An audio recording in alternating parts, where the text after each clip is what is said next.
Well, at Twitter, we recently launched a process where we're going to try to measure the health of Twitter as a public health assessment.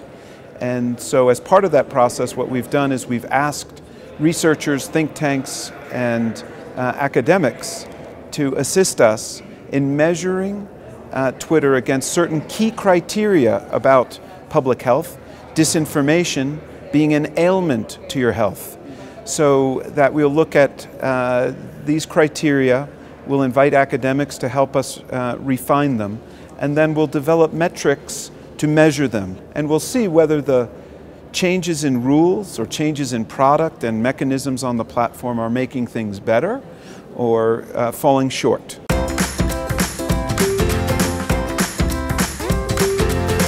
But disinformation is something that is a particularly serious issue, especially in an election context. And we are well aware of the fact that one of the primary vectors for that disinformation on Twitter has been malicious automation. And we're investing heavily in machine learning, artificial intelligence, to help us in attacking that problem. Today on Twitter, we challenge some 6.4 million accounts every week to authenticate themselves, to challenge whether they're bots or they're real people.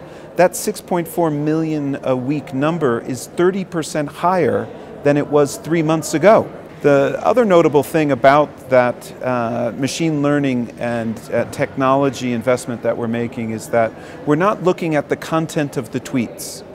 So we're not getting into the veracity of a tweet, whether it's true or false. We're looking into the behavioral characteristics of the account, and by doing that, we're able to make certain presumptions. And if enough of those presumptions ring true, the machine will take action. Otherwise, there'll be surface for agents to take a look at to see if they're violating Twitter's rules or not.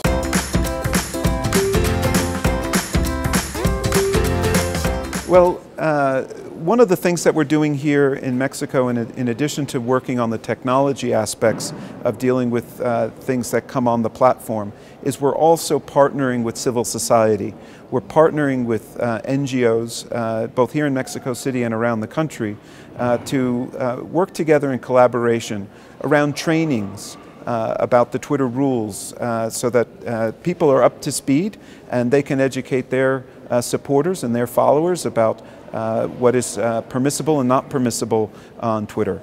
Another investment that we need to make for the disinformation space is also with respect to media literacy and news literacy, because knocking down and suspending accounts is a response, but it's not the long-term solution. The long-term solution, especially in the future that we're all going to be inhabiting here very quickly, is to understand that an educated voter is the voter that we want, and making sure that they can discern effectively themselves between sources of information they can trust and sources of information that they might not find as trustworthy is an important skill.